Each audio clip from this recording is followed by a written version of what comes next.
trae su Biblia, por favor, Lucas 23.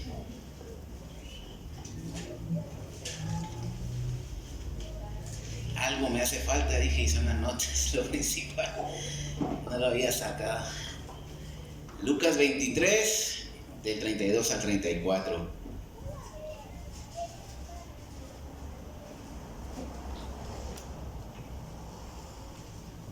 ¿Cuánto lo tienen? Lucas 23, del 32 al 34. La tecnología ha cambiado la historia de la humanidad. Muchos recordarán cómo fue su niñez, cómo fue años atrás en el pasado y cómo es hoy en día. La tecnología ha cambiado la historia de la humanidad desde que el hombre, pues según viajó a la luna, que es algo que yo no lo creo en lo personal. Ha habido una competencia para ver quién tiene la mayor tecnología entre varios países. Y hoy en día creo que el país con más tecnología es China. Está en todos lados y aunque usted quiera comprar algo original, es de China. Algo triste, pero así es. Me acuerdo que una vez una señora le fui a revisar su refrigerador y la señora era apellido Long. Usted sabe cómo se apellidan los chinos. Y fui a zona 15 y me dice, fíjese que el refrigerador tiene este problema. Y llegué y le dije, fíjese que hay que cambiarle esta pieza y el precio es este. Y la señora empezó a decirme, sí, que yo no quiero comprar una nueva porque ahora ya no funciona muy bien. Sí, recuérdese, le dije yo a la señora, siendo china, la señora, y yo le digo, acuérdese que hoy todo es chino y no sirve. Y sí, verdad, me dice la señora con un poco de pena. Después dije, no la tenía que decir. Volviendo al tema, mis hermanos, el mundo ha cambiado y ha ido en cambios constantes y cada hecho ha marcado una historia. Pero yo quiero hablar en esta mañana de un hecho que cambió la historia para siempre y que nos ha cambiado nosotros hoy en día, ha cambiado la humanidad a lo largo de la historia, y este hecho se ha hecho una vez más, se ha hecho solamente una vez y para siempre, como dice el libro de Hebreos. Y este hecho es que Jesucristo dio su vida por nosotros y hoy tenemos vida eterna. Tenemos perdón de pecados. Jesucristo vino a este mundo y dio su vida en la cruz del Calvario para que nosotros pudiéramos tener el perdón de pecados y así entrar en un pacto con Dios a través de Jesucristo. Y este hecho, mis hermanos, que cambió la historia fue la oración que Jesús hizo en la cruz del Calvario. Si quieres, cambia el micrófono, se escucha el ruido.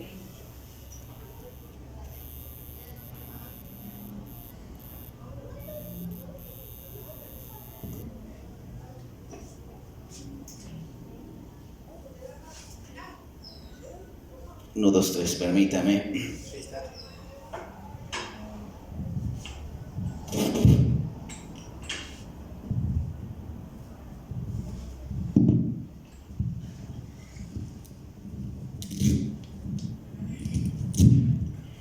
Uy, que había acomodado bien ese cable. En esta mañana quiero predicar un sermón que le he titulado El momento que cambió la historia. ¿Y cuántos tienen Lucas 23? Vamos a leer Lucas 23 del 32 al 34. Dice: llevaban también con él para matarlos a otros dos que eran criminales. Cuando llegaron al lugar llamado La Calavera, lo crucificaron, hablando de Jesús, también a los dos criminales, uno a la derecha y el otro a la izquierda. Jesús dijo: Padre, perdónalos porque no saben lo que hacen. Mientras echaban suertes para ver quién se quedaba con la ropa de Jesús. Ayúdeme a orar en esta mañana. Gracias te doy, Señor, por la bendición de escuchar tu palabra una vez más. Y en esta mañana yo te pido la gracia, la dirección de tu Espíritu Santo y el respaldo, mi Señor, para que tu palabra, Señor, pueda causar un efecto en nuestros corazones, Dios. Y en esta mañana te doy la gloria, la honra y la alabanza en el nombre de Jesús. La iglesia dice un fuerte amén. Amén. Perdón por la interrupción. El momento en que cambió la historia. En primer lugar, quiero ver una oración intercesora. Ahora el texto que leímos, el pequeño texto, nos dice que Jesús es sentenciado a muerte por medio de la crucifixión. El diccionario bíblico Holman dice: la forma más dolorosa y degradante de pena capital en el mundo antiguo, lo cual quería decir que eran malditos y no tenían parte con el pueblo del pacto. Y de esta manera murió el Señor Jesucristo. Prácticamente fue la muerte más vergonzosa, fue la muerte más degradante. Y la misma Biblia lo dice en Deuteronomio, se lo voy a leer, Deuteronomio 21, 22 y 23. Dice: si un hombre ha cometido un crimen digno de muerte y se le ejecuta colgándolo en un madero, su cuerpo no pasará la noche en el madero, deberá sepultarlo el mismo día, porque es una maldición de Dios el que es colgado en un madero. No contaminarás la tierra que el Señor tu Dios te ha dado. Esta es una ley de parte de Dios, hablando acerca de los que mueren en una cruz o en un madero. Y de esta manera el Señor Jesús murió de la forma más vergonzosa. Y lo interesante, mis hermanos, es que los mismos judíos, los mismos israelitas no lo hacían parte de su pueblo. Siempre hubo un rechazo, siempre fue algo que lo marcaron bien, lo tenían por indigno, lo tenían por pecador, por un blasfemo. No lo consideraban parte de los suyos, porque ellos mismos le decían al Señor Jesús: nosotros somos linaje de Abraham, y se atrevieron a decirle: nosotros no somos bastardos, nosotros somos hijos legítimos, no como tu caso. No lo consideraban parte de ellos. Siempre buscaron la ocasión para hacerlo caer, para hacerle daño, porque no lo consideraban, ni mucho menos creían en Jesús como el Mesías, el Salvador del mundo. Ellos esperaban a otro, a alguien que los sacara del oprobio de los romanos, del dominio de los romanos, pero no fue de esta manera. Nunca lo aceptaron. Entonces, mis hermanos, cuando los fariseos y los sacerdotes y todos los gobernantes pidieron a Pilato que lo crucificaran, ellos lo estaban sacando de su religión, lo estaban haciendo a un lado de su cultura y de sus vidas, con una de las muertes más dolorosas, porque con esto ellos trataban de decir: él no es parte de nuestro pueblo. ¿Cuántos me entienden? Lucas 23, 20 dice: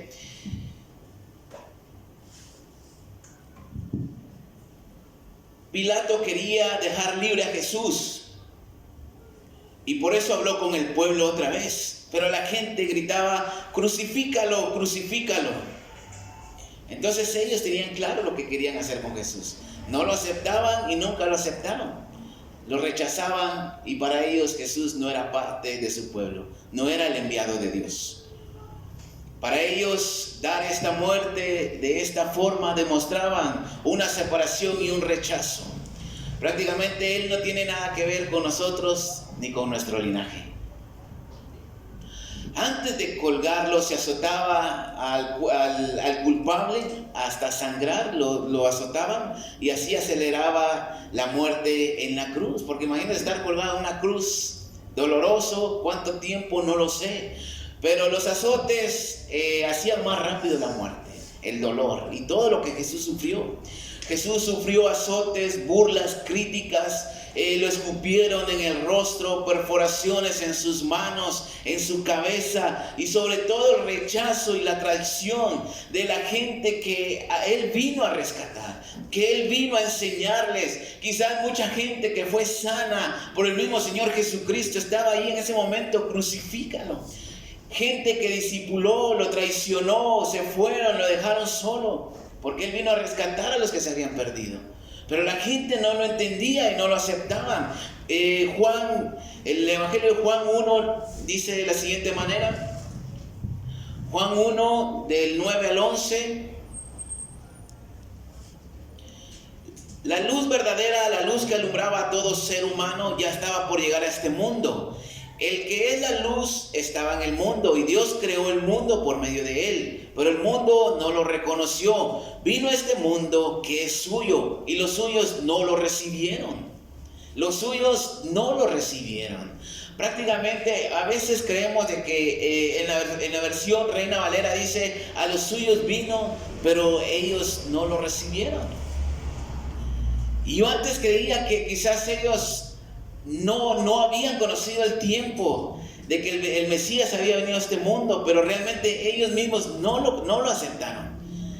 He llegado quizás a la conclusión, esto en lo personal, de que ellos mismos sabían que Él era el Mesías, que Él era el Salvador del mundo, pero por su reputación, por su linaje, por lo que ellos eran ante la sociedad, no quisieron aceptarlo como el Mesías.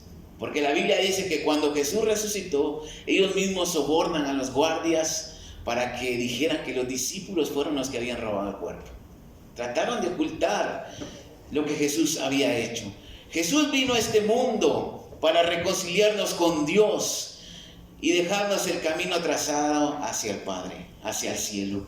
Pero aún a veces, mis hermanos, hacemos lo mismo que estos judíos, que estos romanos, que la gente que lo rechazó porque no creemos en Jesús. Lo seguimos crucificando con nuestras acciones.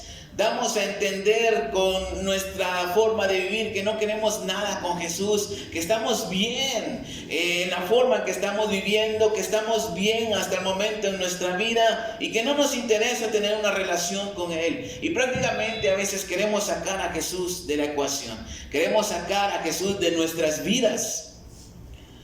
Versículo 32 dice de Lucas 23. Y llevaron también con él para matarlos a dos que eran criminales. Cuando llegaron al lugar llamado La Calavera, lo crucificaron y también a los dos criminales, uno a la derecha y uno a la izquierda. Y Jesús dijo: Padre, perdónalos, porque no saben lo que hacen. Ahora, esta es la oración intercesora de Jesús. Aún en medio del sufrimiento, aún en medio del dolor, aún en medio del escarnio, de la vergüenza que Jesús estaba pasando en ese momento, porque acuérdese que Jesús es Dios, pero en ese momento estaba en su forma humana, era como usted y como yo. Si usted, mi hermano, se corta o se puya con algo, le va a doler. Ahora imagínese estar con un clavo metido contra la madera y colgado, y que la gente se ría y se burle de usted. ¿A cuántos les gusta que se rían de usted? No les gusta que se burlen de usted, ¿verdad? Si pasa alguna vergüenza, usted quiere desaparecer, si se cae, no sé cómo se levanta rápido, pero se va caminando porque prefiere esconder la cara e irse caminando rápido que la gente se burle de usted. La otra vez me iba a caer en la moto con mi mamá y Sofía por ver cómo un niño se caía. Estaba dando la vuelta en una bajada y vi que el niño se resbala y se cae. Y me dio risa. Y cuando sentía me estaba yendo de lado con la moto, ya nos íbamos a caer. Pero es vergonzoso pasar situaciones así. Ahora imagínense el Señor Jesús sufriendo todo esto. O sea, Él era un humano, Él sentía el dolor, Él sufría, Él sentía la vergüenza y quizás hasta desnudo estaba. Y todavía en medio de eso, el Señor dice: Padre, perdónalos porque no saben lo que hacen. Esa oración, mis hermanos, es la máxima expresión de amor. Él mismo enseñó a sus discípulos a amar a sus enemigos. Y Él daba ejemplo en ese momento: Padre, perdónalos porque no saben lo que están haciendo. Cuando quizás Él quería que recibieran un castigo. Porque hay sed de venganza. Cuando alguien se burla de uno, uno también busca la ocasión. ¿Cuántos dicen amén? Amén. Y el Señor Jesús experimentó todo lo que un humano experimenta. Todo lo que usted ha pensado, ha sufrido, quizás intenciones, lo que hay en su corazón, el Señor Jesús también en su forma humana lo experimentó. Y esta pequeña oración, pero poderosa, mis hermanos, cambió la historia de la humanidad hasta el día de hoy. Esta oración intercesora nos libra de la condenación eterna. Esta oración intercesora de Jesús nos abre el camino al perdón. Esta oración intercesora es poderosa para cambiarlo todo. Esta oración intercesora lo es porque la hizo aquel que estaba siendo rechazado como el Salvador del mundo. Y esta oración intercesora la hizo Jesús, el Salvador del mundo. ¿Cuántos dicen amén? Entonces no es cualquier oración. Es una oración intercesora que Jesús hizo en ese momento por los que estaban allí, por los que no entendían del por qué Jesús tenía que morir. Y Jesús hasta el día de hoy está a la derecha del Padre e intercede por nosotros. En segundo lugar, quiero ver la oración que nos trae a la realidad. Ahora, esto es muy interesante. En el versículo 32, en el 34, perdón, dice, Padre, perdónalos porque no saben lo que hacen. El Señor Jesús lo entendía. El Señor Jesús momentos antes le había dicho a Dios en oración, Dios, si es posible que pase de mí esta copa, o sea, yo no lo quisiera hacer, pero Él entendió que no era su voluntad, sino la de Dios, que era necesario que Jesús padeciera este sufrimiento por usted y por mí, y por esos que estaban allí burlándose y escarneciéndole. Mientras recibía las burlas y las heridas en su cuerpo, Jesús oraba por ellos. No saben lo que hacen. Y la realidad de la humanidad, mis hermanos, quedó en evidencia tras la oración del Señor Jesús. ¿Por qué? Por la ignorancia del pecado. Los romanos estaban cumpliendo órdenes de sus superiores, de Pilato. Tal vez Pilato no lo quería hacer, pero no hizo nada para que no ocurriera. Pero no estaba en sus manos. El Señor Jesús le dice, no está en tus manos el que yo pase esto, no. Es la voluntad de Dios. Ellos quizás no tenían la más remota idea a quién estaban matando y por qué. Los romanos solo cumplían órdenes, eran ignorantes y a la vez eran pecadores. Fariseos y gobernantes religiosos que sí conocían la ley de Dios, quizás ellos ignoraban o no lo querían aceptar, que Jesús era el Hijo de Dios y que era necesario, porque el pacto antiguo ya era obsoleto. Ahora era un nuevo pacto a través de Jesús y ellos no lo sabían quizás. Había ignorancia. Jesús, el Hijo de Dios, el Mesías esperado. Y ellos le dieron muerte al Señor Jesús. Ahora le pregunto en esta mañana, ¿cuántas veces nosotros hemos pecado delante de Dios sin saberlo? ¿Cuántas veces hemos hecho cosas que sin saberlo ofenden a Dios? La gente hace con su vida lo que quiere, la gente vive en su entorno de vida, en sus condiciones de vida, y mucha gente ignora que la forma en que ellos viven va contraria a las leyes de Dios y los mandamientos de Dios. Lo ignoran. Por eso para ellos es normal hacer lo que hacen. Hoy estamos en la época navideña. Muchos van a los convivios y usted sabe qué significa estar en un convivio.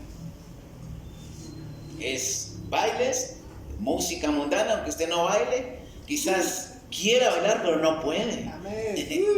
Por eso no lo hace. Por lo menos yo no puedo bailar. Lo digo por mí en esta mañana. Van a los convivios, no estoy condenando esto, no. La gente en el mundo se emociona con los convivios porque saben que hay licor. Ahí está la muchacha que les gusta, aunque estén casados. Es momento de mucho pecado. ¿Cuántos me entienden? Amén.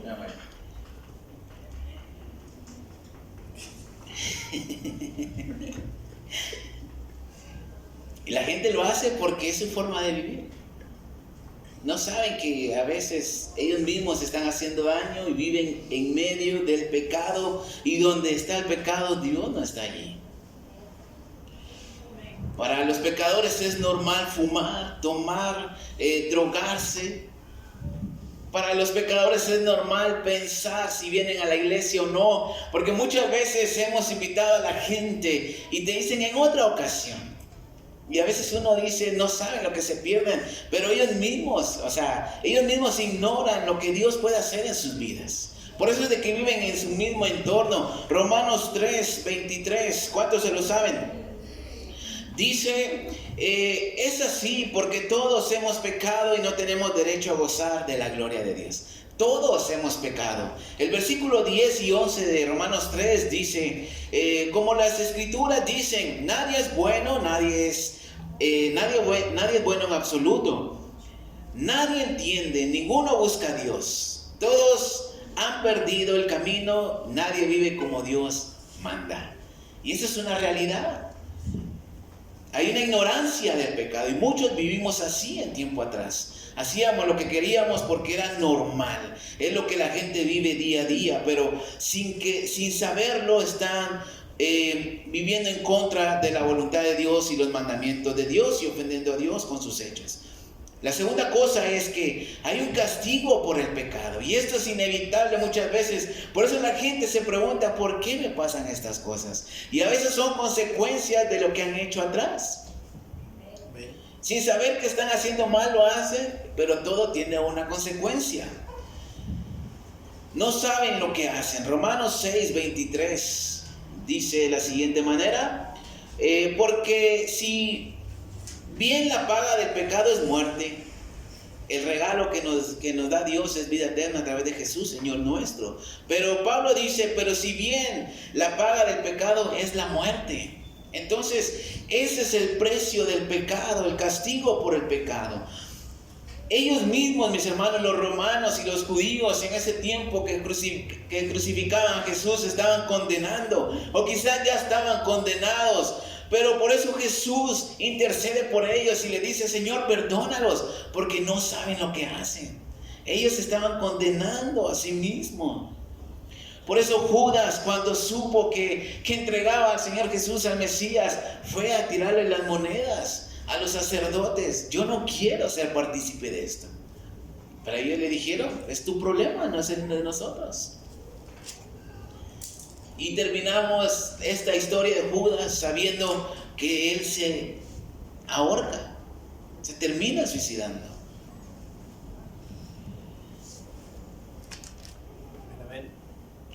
Y de igual forma nosotros, como pecadores, algún día entregaremos cuentas delante de Dios.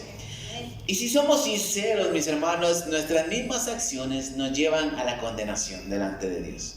A veces Dios pues no tiene que decirnos nada. Nuestras mismas acciones, nuestra misma conciencia nos acusa delante de Él, que estamos mal, que no hemos hecho lo mejor, porque hay pecado en nosotros, porque todos hemos fallado y todos hemos pecado. ¿Cuántos dicen amén?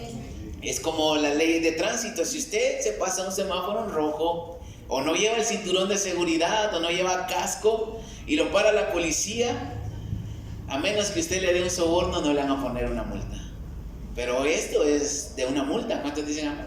Lo mismo, si usted quiere una ley en Guatemala, una ley de tránsito, tiene que pagar por eso. De la misma forma es en lo espiritual. El que cometa pecado tiene que pagar por ello. La tercera cosa es que necesitamos sí o sí ser perdonados. Por eso la oración de Jesús en Lucas 23:32, Señor, perdónalos porque no saben lo que hacen, no saben. Y los está incluyendo a todos allí. Como dice el dicho, tanto peca el que mata la vaca como el que le agarra la pata. Judíos, fariseos, sacerdotes, romanos, Pilato y todos los que estaban allí ordenaron quizás la muerte de Jesús para crucificarlo. Los romanos lo llevaron a cabo y todos los que rechazaron a Jesús como el Mesías necesitaban el perdón de Dios, el perdón de Jesús. Igual usted y yo no nos escapamos a esta realidad. También necesitamos el perdón de Dios. Y esto es día con día, porque todos los días fallamos. ¿Cuántos dicen amén? Por eso venimos a la iglesia, para pedirle al Señor Jesús que nos perdone. Por más buenos que seamos, siempre tendremos que venir al Señor, porque necesitamos ser perdonados. Y la cuarta cosa es de que el perdón solo es a través de Jesucristo. La oración que Jesús hace en ese momento para ser perdonados dejaba claro de que Jesús es quien intercede por los pecadores. Vamos a leer Hebreos 9:22 al 24, dice: la ley exige que casi todo sea purificado con sangre, pues si no hay derramamiento de sangre, no hay perdón. Versículo 23, por tanto, era necesario purificar con esos sacrificios las copias de lo que hay en el cielo. Pero las cosas celestiales mismas necesitan sacrificios mejores que eso. Por eso, Cristo no entró en el santuario hecho por seres humanos que era una simple copia del verdadero santuario. Entró más bien en el cielo mismo para presentarse ante Dios a nuestro favor. Sin derramamiento de sangre no hay perdón. Por eso Jesucristo derramó su sangre en la cruz. ¿Cuántos me entienden? Y solo es a través de Jesús. Solamente Jesús nos da vida eterna, solamente Jesús nos da el perdón, solamente Jesús nos puede reconciliar con Dios una vez más, y eso es a través de su vida y del derramamiento de sangre en la cruz. Hemos sido comprados con precio de sangre, dice el apóstol Pedro. Cuando Jesús ora por ellos y toda la humanidad está diciendo, está dando a entender que tienen que reconocerlo como el Mesías, como el Salvador del mundo, el Hijo de Dios, para que puedan ser perdonados. Primera de Juan 2, 1 y 2 dice: hijitos míos, les digo esto para que no pequen, porque si alguno peca, tenemos un abogado ante el Padre, a Jesucristo el justo. Él es el sacrificio que fue ofrecido por nuestros pecados, y no solo por los nuestros, sino también por los de todo el mundo. Si alguien ha pecado, abogado tenemos para con el Padre, a Jesucristo. ¿Cuántos dicen amén? Amén. Solo a través de Jesús se consigue el perdón, la misericordia y la vida eterna. Y lo lamentable es que los judíos lo rechazaron en ese momento. Y hoy en día muchos lo siguen rechazando y lo sacaron de su pueblo porque para ellos no tenía parte con el pacto de Dios a través de la ley mosaica. Cuando ellos ignoraban que el pacto nuevo era a través del mismo Jesucristo, al que ellos lo estaban rechazando. El pacto nuevo, Jesucristo dijo: yo soy el nuevo pacto a través de ese sacrificio en la cruz. Juan 14:6 dice: y Jesús dijo: yo soy el camino, la verdad y la vida, y nadie viene al Padre si no es a través de mí. Y los apóstoles lo dijeron en Hechos 4:12. ¿Cuántos se lo saben? Hechos 4:12. Porque no hay ningún otro nombre bajo el cielo en que podamos ser salvos, solo a través de Jesucristo. ¿Cuántos dicen amén? Y usted y hoy tenemos esa bendición de conocer al Mesías, al Salvador del mundo. Y estos pasajes bíblicos nos dejan claro que si queremos ir al cielo, primero debemos conocer al Señor Jesucristo, debemos ser perdonados, arrepentirnos de nuestros pecados, venir a Él, pedirle perdón por nuestros pecados, porque Él es justo para perdonarnos. Entonces la oración intercesora Jesús nos pone en estas cuatro realidades, que hemos sido ignorantes al pecado que hay en nosotros, que inevitablemente tenemos que pagar por ese pecado cometido, y que si necesitamos ser perdonados, y ese perdón solo es a través de Jesucristo. Ahora, en tercer lugar, quiero ver la oración que aún sigue siendo contestada. El hermano Isaí decía que muchos no vamos a recibir regalos, y es cierto. No sé si usted va a recibir regalo o no, pero el pastor dijo la otra vez: confórmese con el regalo que el Señor le ha dado, la salvación. No hay otro regalo mejor. ¿Cuántos dicen amén? Pues nosotros queremos recibir para Navidad. Amén. Y si usted nos quiere regalar, ahí nos avisa. La oración que aún sigue siendo contestada, el texto principal: Jesús dijo: Padre, perdónalos porque no saben lo que hacen. Mientras ellos echaban suertes para ver quién se quedaba con la ropa de Jesús. La querían abrir ahí en una paca, ahorita que es tiempo de Navidad. La oración marcó y marcará la historia para siempre, porque esa oración es directa a Dios. Esta oración lleva más de 2000 años y hasta que Jesús venga por segunda vez, esa oración va a dejar de ser contestada por el mismo Dios. Porque Él está a la derecha del Padre. Señor, perdónalos porque no saben lo que hacen. Él intercede por nosotros. Juan lo dice, Él es nuestro abogado defensor. Lucas 23, 35 al 43. Dice, la gente se quedó allí para chutear. Y por su parte los gobernantes se burlaban de Él y le decían, si tú eres el Cristo de Dios, el escogido, que se salve a sí mismo como salvó a otros. Y los soldados también se burlaban de Él, se acercaron para ofrecerle vinagre. Y le dijeron, si eres el rey de los judíos, sálvate a ti mismo. Sobre Él había un letrero que decía, este es el rey de los judíos. Sobre Él había un letrero que decía, este es el rey de los judíos. Y uno de los criminales que estaba allí colgado empezó a insultarlo. ¿Acaso no eres tú el Cristo? Sálvate a ti mismo y sálvanos a nosotros también. Pero el otro criminal lo reprendió. Ni siquiera tienes temor de Dios porque estás sufriendo el mismo castigo. Nosotros merecemos este castigo y sufrimos a causa de nuestros delitos, pero este no ha hecho nada malo. Luego le dijo, Jesús, acuérdate de mí cuando vengas en tu reino. Y Jesús le contestó, te aseguro que hoy estarás conmigo en el paraíso. Se rayó este ladrón, va. Creyó en Jesús y recibió el perdón en ese momento. El primer arrepentido es el ladrón, reconociendo a Jesús como el Salvador y arrepintiéndose de verdad. Señor, cuando vengas en tu reino, o sea, él sabía que iba a volver otra vez, acuérdate de mí. Y le dice, no tengas pena, ahorita te vas conmigo. Hoy te vas a ir de una vez conmigo.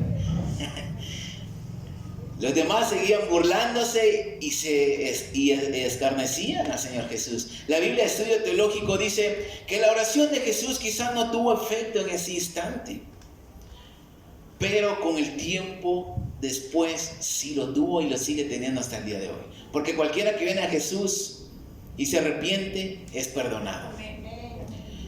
Muchos se arrepintieron y creyeron en Jesús como el Mesías esperado. Y la oración de Jesús en la cruz trajo el perdón a la gente de ese tiempo, a la gente después y hasta nuestros días.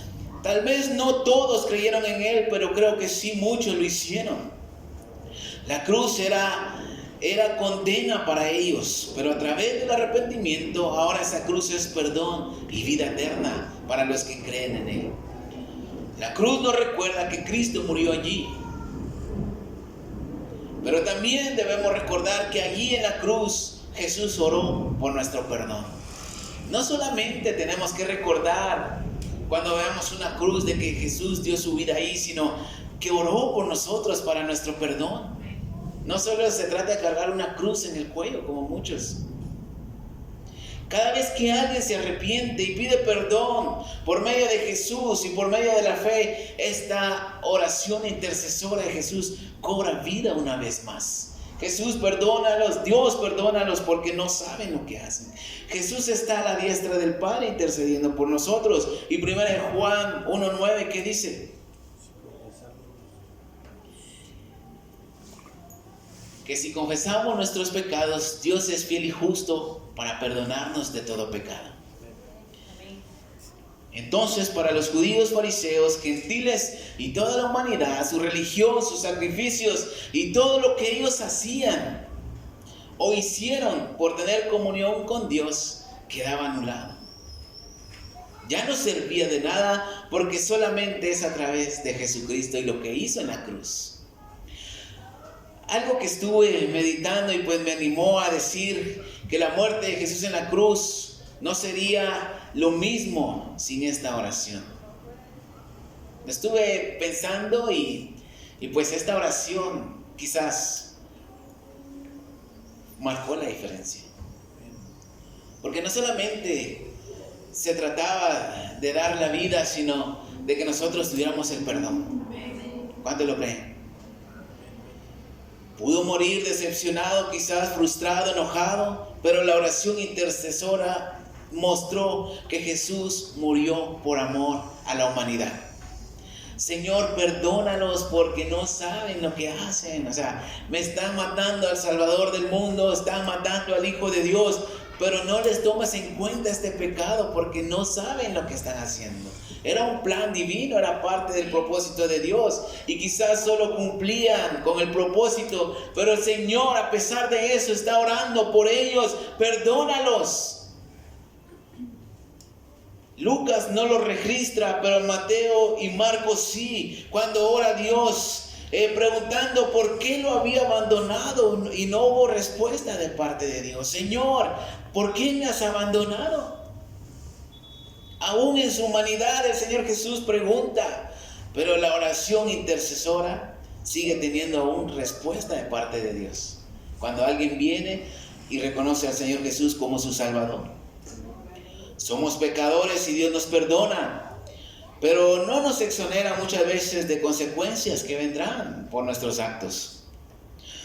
Los que crucificaron a Jesús, aún en su ignorancia, no quedaron libres de esta consecuencia, aunque se hayan arrepentido. Quizás pagaron algún precio.